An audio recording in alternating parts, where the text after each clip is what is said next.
401k plans. Again, a benefit plan that has a lot of scrutiny over it, over fees, over having a committee, over all these lawsuits with it. It's 1/10, if not less, the amount of money that employees spend and employers spend for 401k that has all this scrutiny over fees and advisors and all that stuff, where employee benefits like this Wild West. Like anybody can do what they want, anybody can charge what they want, nobody looks at anything. And I honestly think there's going to be a day when there's going to be a bunch of lawsuits come out that they're going to start going to some employers and saying, look, why are you spending so much money on this stuff and charging your employees so much money when, this employer down the street's getting it for half the cost for the same stuff, and you're not doing a good job. Welcome to We're Only Human, a podcast focused on blending research and practical advice to help today's HR, talent, and learning leaders improve business outcomes. Let's welcome your host, Ben Eubanks.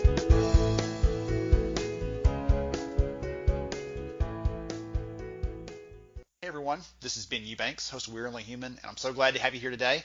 We're going to have a really, really great conversation, and I can't wait to share this with you. So we hear all the time that HR needs to be more financially minded, right? It's too soft, it's too squishy. But the problem is when I'm standing up in front of an audience like I was 3 days ago, and I say, who in this room, as an HR leaders, who in this room got into this profession because you love data and you love numbers and you love calculating ROI of your activities? Like 2 hands go up, and those people probably are just raising their hands because they want to be, buck the trend. Everybody else says, hey, I got in this because I want to be relational. I want to focus on the people. I want to focus on the human aspect of that. So today we're going to explore someone that has to walk on both sides of that line, both of those paths, the dual role as both CFO and CHRO. Steve Watson is going to join us in the conversation, and we're going to dive into some of the work that he does and some of the lessons that he can teach all of us, hopefully, about how to be a little more data-oriented as HR leaders, but also understanding what the finance team needs from us, how to interact with them best. So, Steve, welcome to the show. Yeah, glad to be here. I'm excited to talk with you. Absolutely. So let's kick it off. Other than your name, people have no clue who you are. So tell us a little about who you are and what you do. So I am, like you said, a CFO. I live in Arizona in the Phoenix area. I work for a social work company here in Phoenix. It has about 500 employees. Started as the CFO. I have the financial side. I have my CPA, and about a year into my tenure here, the HR director left, and they looked at me and they said, HR, finance is about the same thing. We'll give you the HR department on kind of an interim basis. And I had this deer in headlights look at them. I'm like, I don't know anything about HR. But the SHRM conference was coming up the next month. As I said, well, if I'm going to take over this area, I'm going to learn as much as I can. And so I went up to Vegas and spent the next 3 or 4 days with 10,000 HR professionals in Vegas, and really started to learn, understand, got licensed as, in the PHR, ended up getting my SHRM SCP. And, on an interim basis, 10 years later, I'm still doing that. And it's been a long journey in learning, and I really enjoyed some of the things I've been able to pick up over the last 10 years. So you pulled the interim off probably, right? I don't think it's interim anymore. I just joke about it now. But yeah, still people come up to me and they're like, we want to talk to your HR side. So you put that finance hat down, put your HR, because we want that side of you, or vice versa. So what you need to have under your desk is like a court jester hat. Like, hold on a second. All right, HR's in, right? I'm ready for it. Or do the little thing like Lucy. Here's my 5 cents, can out. You can tell me your problems and I'll give you advice. So either one of those. So what's it like kind of straddling that line between HR and finance, right? Obviously you're busy. I think that's a given. But what sort of lessons or things could you share, as I mentioned kind of in the lead-in for you? One of the things I would love to get out of this conversation for people to hear is, hey, if in most companies, this is 2 different people, and there's sometimes friction between those 2 teams because they see the world very differently. They have a different viewpoint and perspective, which is not a bad thing necessarily, but it sometimes causes trouble. So I'd love for you to talk about, these are the things that finance need. This is how finance sees the world. This is how HR sees the world. Here's how they can kind of come together. Does that make sense? Yeah, and I would say at the very beginning, all I could see was the differences between me looking in spreadsheets versus talking to people, the background, the culture, how we attack different problems, whether we're using data or we're using relationships and culture to attack that. But what I've found over especially the last 5 years, is how similar the areas are, that we're both administrative departments. We're both trying to make the organization better. We're both trying to hit certain goals and targets. And there's so much potential for those two areas to work together that's just fascinated me that we don't work together as much as we do, right? That we have this different sides and different things, but we speak a very different language. And we're trying to do the same things, but we got to interpret, we got to, somebody's got to come over on the other side and be able to like translate some of the things we're trying to do. And I think that's where the big struggles are. So was there something you think that kind of a switch that flipped around that 5-year mark? Was it that you got your arms around, okay, maybe I at least understand all the things that we need to be doing on the HR side, so I understand that now, and now that it changes for you from just we've got to manage all this to, okay, how can we bring these two things more in alignment? I'm kind of curious if you remember anything. There might not be anything like standing out in your mind, but I'm just kind of curious if there's something. No, I mean, I lived in Brazil for about 5 years, and it's just like learning a new language. It's just like the first time you just don't understand anything, and then you spend this period of time and you're just trying to keep up and do stuff. But then there comes to a point where everything just starts making sense, and you understand it and you can see from both sides. And then what's fascinating about the area is you have so much more tools to attack different problems. And so if I'm a finance or an HR director, but I have analytical tools, I can attack the problem from both sides, from a data side and a relationship side, and vice versa for finance. And so that's probably what hit me around the 5-year mark, is having that skill set and those tools to be able to tackle problems. Interesting. So one of the things you said, and we've kind of danced around a little bit, that the language, the interpreter, the translator kind of metaphor for how we see the world. Right? You just talked about the data side and the personal side. That's one of the challenges that I know that I had in the past when we had our finance team, our accounting team. Like it came down to budgets and numbers and things like that, and I always had to remind them, hey, every single point we hear that we're looking at, there's a person behind that and their story and their family and everything else, and it's not to say that we can't make some hard decisions because they have to be made, right? Financially, for the good of business, things like that. But at the same time, I felt like I was kind of the advocate for, yeah, let's remember that, right? And you said you work for a social services company, so I think that probably is already part of kind of the mission. Like, we care about people, and that might be a part of those things that kind of blend together in your day-to-day work anyway.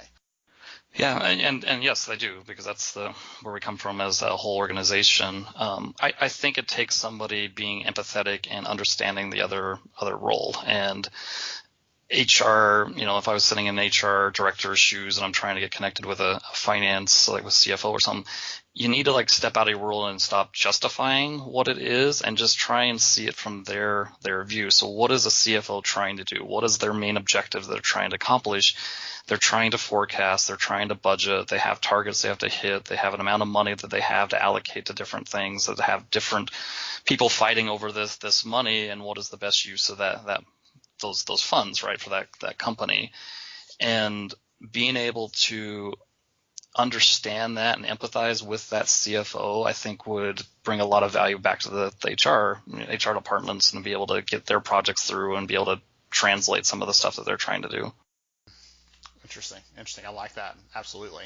It's the old Zig Ziglar quote, right? If you help enough people solve their problems, if you help enough people get what they want, you can get anything you want, basically. Right? Try to help them deal with the things that are big deals in their world, and it'll work its way back around. Yeah, and unfortunately, we all kind of sit in our little buckets, and we just say, I wish they would understand me. I wish they'd come over to my side. I wish they would look at the world from my views. And if we want to get something done, we have to be proactive and go onto their world. So let's say some HR leader comes to you, or they're listening to this right now. They say, hey, I need a little bit of advice, Steve. I'm not sure how to talk to my finance person. Budgets are coming up. I want to have a real awareness of what the priorities are for the business. Like, what advice would you give them to have that sit down conversation?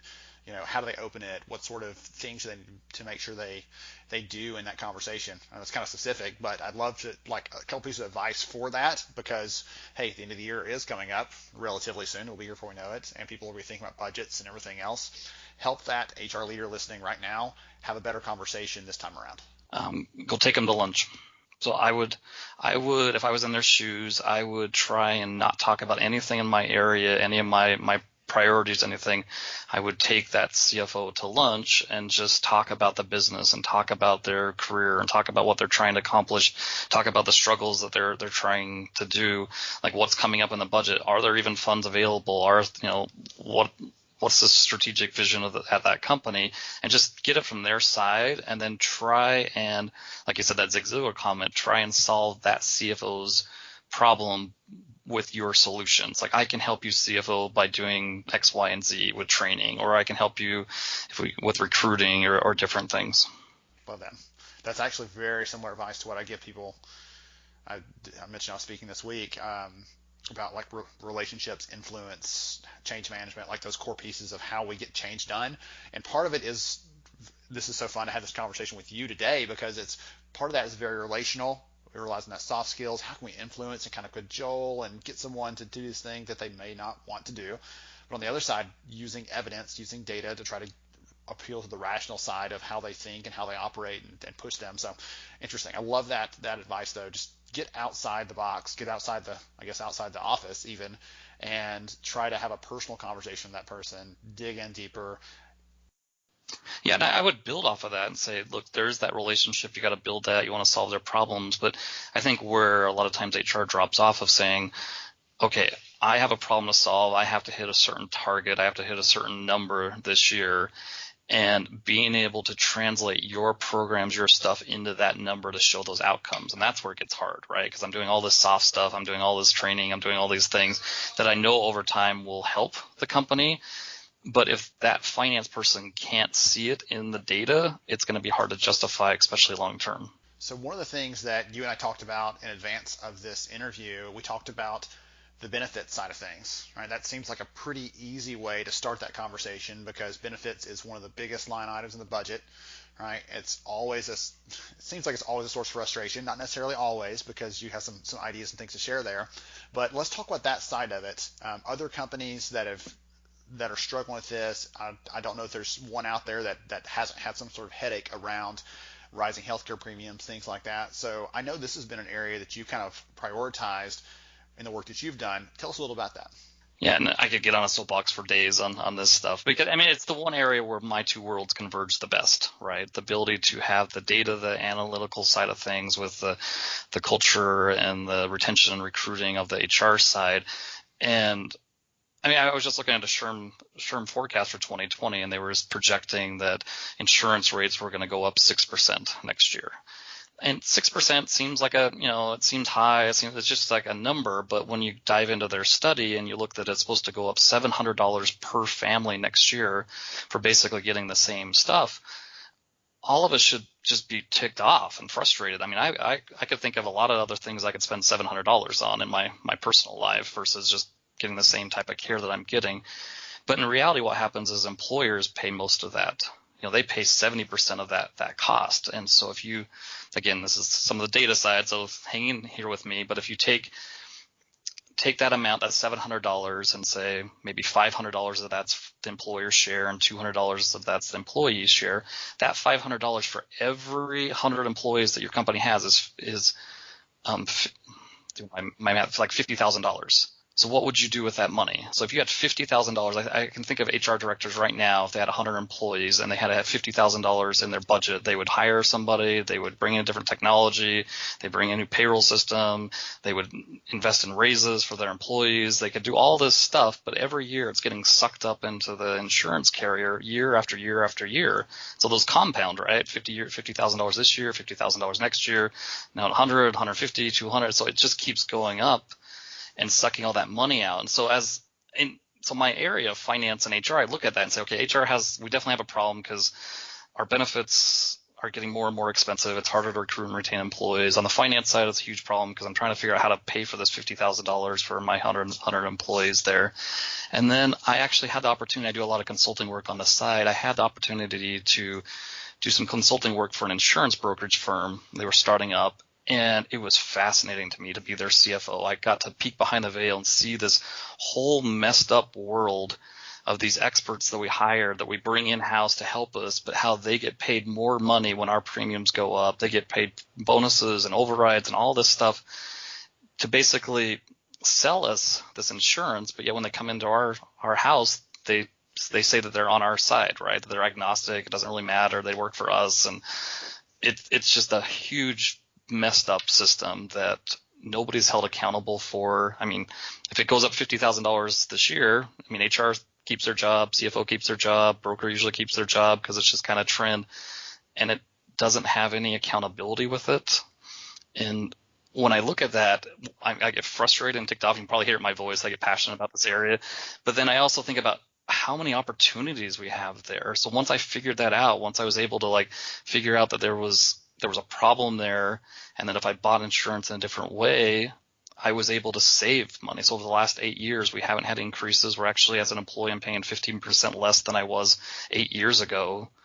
My employees are still getting the same Blue Cross plan, the same coverages, but at a lower cost. And it's been fascinating to me to like go on my own journey. And that's what I've been trying to do, is like create this community of people to share and replicate stories. And kind of getting off topic here, but that's what I'm doing and what I get passionate about. And I don't think it's too far off topic, because when you said a minute ago, hey, from a people perspective, it's harder to recruit because these benefits are costing more. We might not can afford that can that we really want and we really need, because we can't make the offer to them because our budget's already strapped. And on the other side, the CFO is saying, hey, this stuff is eating our lunch, right? This benefit stuff is out of control, and we feel powerless to stop it. So that is a perfect opportunity for those two parties to come together with a common ground, a common enemy, if you will, right, to try to attack this from both perspectives. And again, I think that's a good way, like we were talking about earlier, that's a problem both of them have. Both of them want to solve it. They both do, and they have to do it together, because nobody wants to use a plan just built by finance, right? You're not going to be able to recruit and retain employees off this crap kind of finance.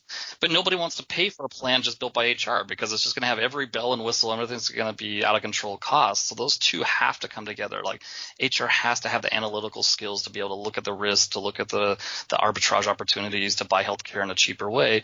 But then you also have to build the plan that's right for your employees. And so they have to work together. And historically, they don't do it, right? It's, HR kind of works with a broker. They kind of come up with a plan. They kind of take it to their CFO. The CFO says no, or we're going to lower it down 1%. They just kind of go on their way, right? And then you have this broker that's getting paid more when it goes up. And those three have to come together and do it in a different way. Like just another kind of image in your head. I started my working career, back in the early 2000s. Back then, deductibles were around $200 per family. I mean, think about it, $200.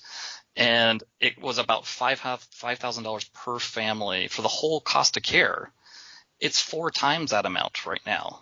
And you think of that, like $15,000. What could you do with that money for each employee? Raises, with technology, with solutions and stuff, and yet we're just giving it to insurance carriers. Well, the thing that I got a minute ago, I used brokers plenty, right, when I worked in HR, and sometimes I had a good relationship. Sometimes it seemed a little strange and strained at times. But it reminds me of that very old article on the folly of hoping for A while rewarding B. We're hoping for A, like some manageable cost of care, some manageable increases, like some insurance that we actually can use and survive and be proud of as a company. But we're rewarding them whenever the price goes up. They get rewarded more and more, and so we're never going to get them to do A if we're rewarding them for B. To me, it's like going and like not knowing anything about used cars, showing up to the used car lot, asking the used car salesman to go out and pick out like the top 4 cars, bring them to you, and have you pick between those 4. I mean, that's what happens all the time. We're using a salesman to help us pick these things. I don't know, it's crazy. It's like the most messed up system. And what's ironic to me is, again, if you take HR and finance and you take in a different area that they both get involved with, like 401k plans, again, a benefit plan that has a lot of scrutiny over it, over fees, over having a committee, over all these lawsuits with it. It's 1/10, if not less, the amount of money that employees spend, employers spend for 401k. It has all this scrutiny over fees and advisors and all that stuff, where employee benefits like this Wild West. Like anybody can do what they want. Anybody can charge what they want. Nobody looks at anything. And I honestly think there's going to be a day when there's going to be a bunch of lawsuits come out that they're going to start going to some employers and saying, look, why are you spending so much money on this stuff and charging your employees so much money when, this employer down the street's getting it for half the cost for the same stuff, and you're not doing a good job. You're not. That's interesting, for sure, to think about that as almost a what's it called, a fiduciary responsibility to manage the funds of the company, right? We could have paid people more. We could have been more competitive with our Well, pay rates, things like employees that. don't get a seat at the table. And so if you have out of control costs, if you're paying your brokers way too much, if you're just forcing your employees to use this, letting it run wild, at some time you think employees are going to get fed up and say enough's enough. And it's not really until they find out that somebody else is doing it in a different way. And so if you listen to me and you say, okay, people on average have had their costs go up 50% over the last 8 years, and at my company it's gone down 15%. That's a big delta, right? It's probably at least $500,000 to $1 million a year that some of the employees are paying for and some of the employers paying for. That should frustrate people, right? And, a lot of them they'll say, well, you probably have a different demographic. You probably have a healthier employee. Maybe, but probably not. I just think that, and I could go off on a whole bunch of other tangents here, but there are plenty of employers that are not taking increases every year. I was at a conference talking about the same subject. And I just had everybody raise their hand. How many of you guys took an increase last year? And out of the group, 95% of them raised their hand. I'm like, well, how many of you guys had a decrease last year? And 5% of them raised their hand. I said, if we did nothing more than have those 5% get up there and tell their story and what they did, and we replicated what they did, we would get so much farther in this world versus going out and hiring these experts. But I'm not trying to throw brokers under the bus. What is that saying? That a good system will beat a good person any day of the week. It's a bad system. I mean, not a lot of us work harder to get paid less, and their system's built that if premiums go up, they get paid more. If they sell different products, they get paid more. Well, the other side of that now is there are more technologies, more tools, things like that wrap in that broker of record piece. So you're getting more capabilities, more. Maybe you even get HR technology stuff, a little bit of HR tech stack with that broker of record without having a separate person, separate company trying to manage those. Yeah. So let me give you, that's a really good story there. So I was meeting with an HR director, and she was firing her broker because they were using a Ben admin system that she was frustrated with. They had wrapped it into their own service, said they white labeled it and said, this is part of our package here. And it was a terrible Ben admin system. And so what she was doing is she was going out and interviewing all the brokers here in Phoenix and asking them, show me your Ben admin system, show me the app, show me all this stuff. And I was looking at her and saying, she had 700 employees. I'm like, these systems aren't that expensive. You can just buy them. There's 30 of them out there. You can do it. You don't have to tie it into the broker. But she was adamant. She's like, I'm going to find the Ben admin system. It's going to be better. But she wasn't looking at cost. She wasn't looking at how the plan was structured. She wasn't looking at the options that she had. She was going to take these 10 brokers, narrow them down to 2, and then take those 2 and pass them on to her finance person to talk the money stuff. And I'm like, that is I called it the $1 million Ben admin system. It's like going and looking for houses, looking at the washer and dryers in each of the houses, finding the 2 washer and dryers that you like, and then telling your spouse, oh, go negotiate that money stuff about buying the house for something you could just swap in and out of any house. Yes, absolutely. 2 examples of one very small one. Have you heard of GoodRx? Okay, so I'm going to save your family some money. So there is an app you need to download today. So it's called GoodRx. And just explain a little story about this. So basically, GoodRx is a free app that they've gone through all the different pharmacies around the nation and got all of their cash prices around there. So not insurance, just cash prices and stuff. And I would say 95% of the time they beat all the insurance companies' prices, which is just ridiculous to me that a Blue Cross Blue Shield plan can't buy drugs at a cheaper price than like GoodRx. And I'd heard about it for a long time. I had the app on my phone, just never really thought about it. But there was one day that my son had this rash on his leg, and I was like, well, so my wife and I went to the doctor prescribed this cream. We went to the pharmacy, and it was $130. And my wife's like, you can just deal with it. Like, we'll just, wait, $130. Mom loves you, but you're just gonna be okay. So I'm sitting there, it's late, and I was like, I wonder like what GoodRx would say. So I took the same prescription, went into GoodRx, typed it in there, the same dosage at the same exact store. I'm sitting in Walgreens here. It was $60. It was half the price, and I was floored. I'm like, that is the stupidest thing that I'm buying the same product at the same store. Using insurance was $130 and using GoodRx was $60. And then on that app, it shows you all the stores around your area. And so if I would have drove 5 miles, it would have been $40, to go to like the local grocery store. So it offers you can see the cash prices basically though. That's what they're showing you. You could walk in there, swipe your debit card, and you can buy this stuff. And if you got an FSA or something else, you can get reimbursed for that, and it's still cheaper for everybody. Well, yeah. So and I just thought about that, and so we ended up getting the cream, and ended up helping my son. So we got better care for my son that we wouldn't have gotten at like half the price. And that's just one little example for one situation for one family. And we're so used to just buying everything through like Blue Cross that they have the best prices for everything. And it's not true. There's plenty other places you can get things so much cheaper that we just got to do it a different way. But we're using the Blue Cross sales rep, these brokers, to sell us their plan. Here's another analogy. It's like, to me, it's like back in the 90s, I bought all my shoes from like the Foot Locker at the mall, right?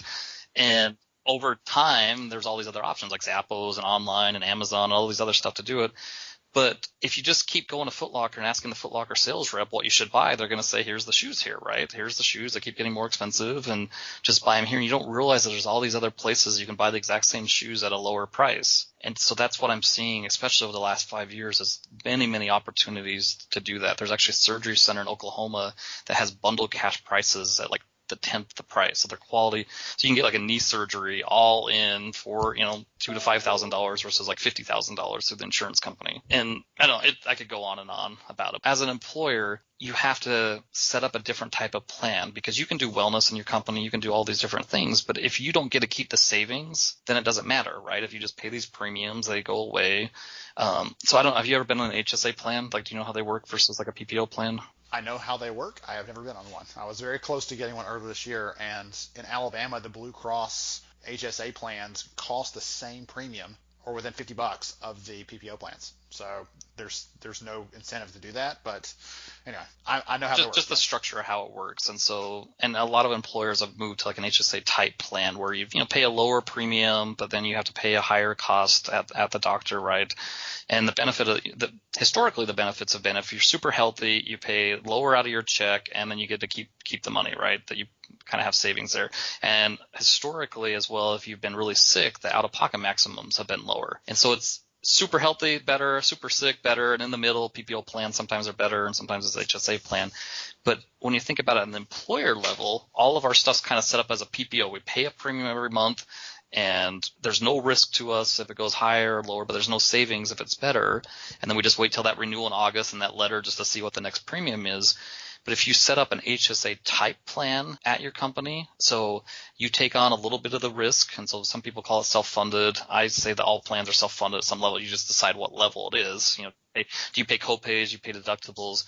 But there's no reason that companies should be paying insurance company to cover copays at a doctor's office. I mean, it's like $60. Like, we can cover that. At even emergency room where it's $1,000 or something. Like, when you look in the financial side of those things, those aren't the things that drive it.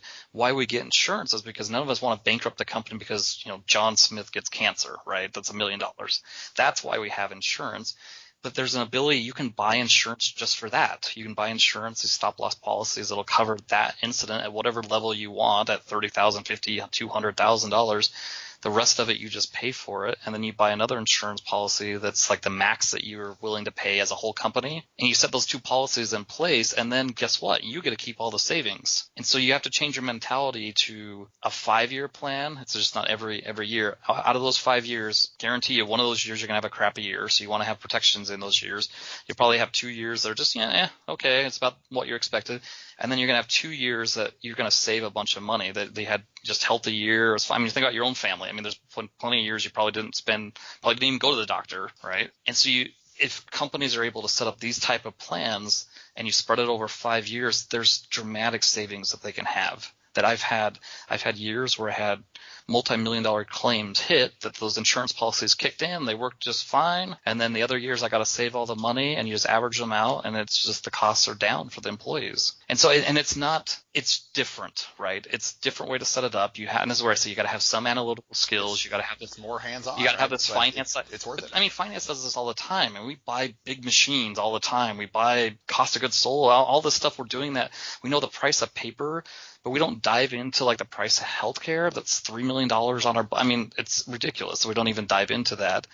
And then we give it to HR. HR doesn't have the skill set. They don't have a background in doing these analytical stuff. They turn it over to a broker and trust the broker, who's usually just a sales rep, and it's just kind of lost in that black hole. And I don't know, it just gets me fired up about how we can do it in a different way. And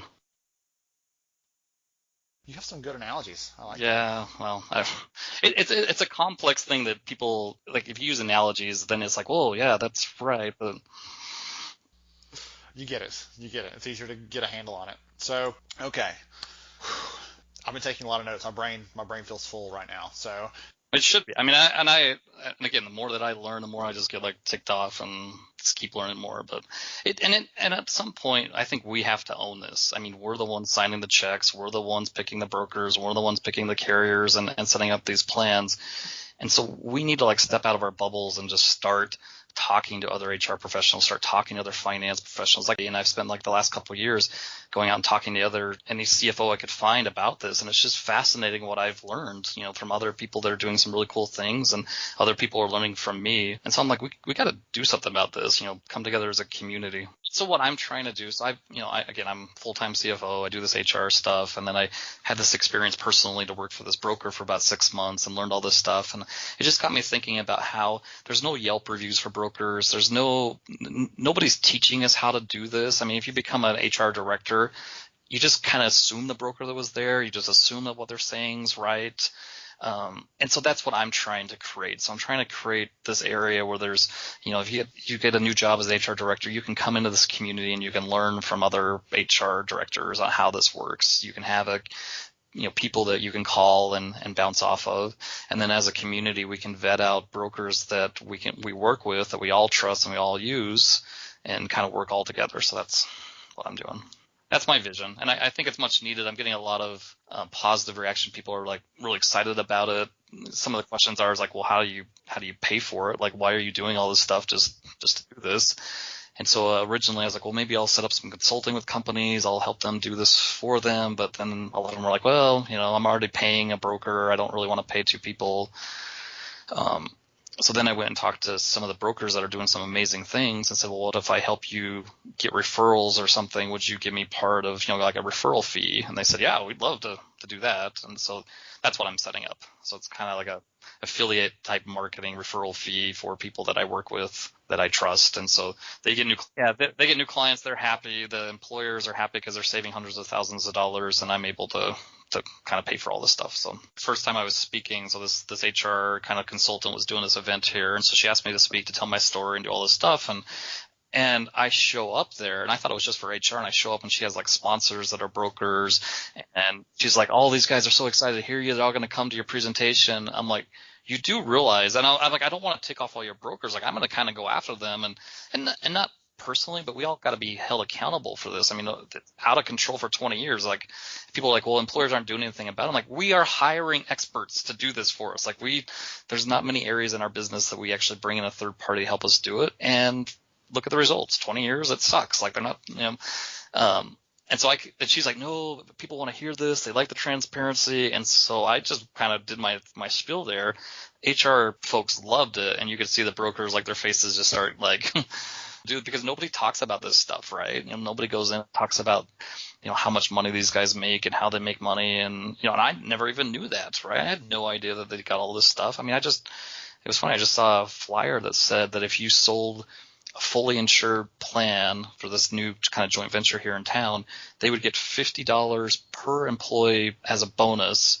And if they sold it as like a self-insured, kind of these plans that I recommend people do, it'd only be $25. I'm like, why is that? Why is a carrier trying to incentivize this? But then do employers realize that out of those 4 plans that are being presented to them, that one of them may have a $50,000 bonus for that broker tied to it, and the other 3 don't? And how much influence, for better or worse, and I'm not saying that they all go out there and just try and pitch it, but there's a reason they put those incentives in, because they work, and that influences people. And it just ticks me off that employers don't realize that. It's almost like your doctor prescribing you one prescription over another one because he's getting a kickback over it. Like, it ticks me off that happens. I don't care if the pharmacy sales rep makes a bunch of money, whatever. But my doctor, who's supposed to help me choose, should not get a kickback. Yes, they are supposed to represent me, not represent them. Yeah, and so those brokers come in my house and they say, I represent you, I work for you, I do all this stuff. But I don't have a contract with them. I don't set their rate for them. I don't do any of this stuff because it's all paid through the carrier. So, I don't know. Again, I could keep going. So wild. Yes, this is you're deep there. Well, one of the notes I made as in the final part that you're talking about just a minute ago was basically that businesses should look at healthcare just like they would any other capital expenditure. They shouldn't look at this as, oh, well, HR owns that, because HR is like, well, crap, I hope no one realizes that I'm not sure what I'm doing here, or that I've never managed a health plan before, even potentially, right? That was how you started out. And to me, it's a pendulum, right? It's got it's all over in HR right now. Nobody looks at it. Nobody looks at the numbers. We're just trying to get get every doctor in there, trying to get every hospital in there, make all the employees happy, get the best administrative services in place that we can. We need to bring that pendulum back to the data analytical side. And it can't go all the way just to finance and just not be in HR as well. It's got to come back to the middle. Yeah, absolutely. I'm for that. If someone wants to get in touch with you, wants to connect with you, wants to learn more about what you've done, more specifics, things like that, what's the best way to do that? So I'm starting a community called Trend Breakers, so trendbreakers.com. And if you go on it today, it's probably just a draft of a version. But the idea is to bring together a community of people, of HR, of finance, of brokers as well, that are wanting to do something differently and have a conversation to be able to share. So not charging anybody. It's not going to be any of that. It's just to be able to come together and share between everybody what we're doing. So trendbreakers.com. I'm on LinkedIn all the time talking about this. So Steve Watson, CPA, you can find me on there, and love to connect with you and share stories. Got it. Awesome. Very cool. This has been a lot of fun. I think I told you when we were setting this up, I have not managed a benefits plan like actively. Well, I guess I do still now for our company, but years ago, a lot of lives on the plan, a much bigger one. And I remember sitting there getting the renewal notice, and like we dreaded it every year in August is when our letter came, and like get that big envelope and like, okay, I'm going to sit down and I'm going to, like steady myself before I open this because it's going to be bad.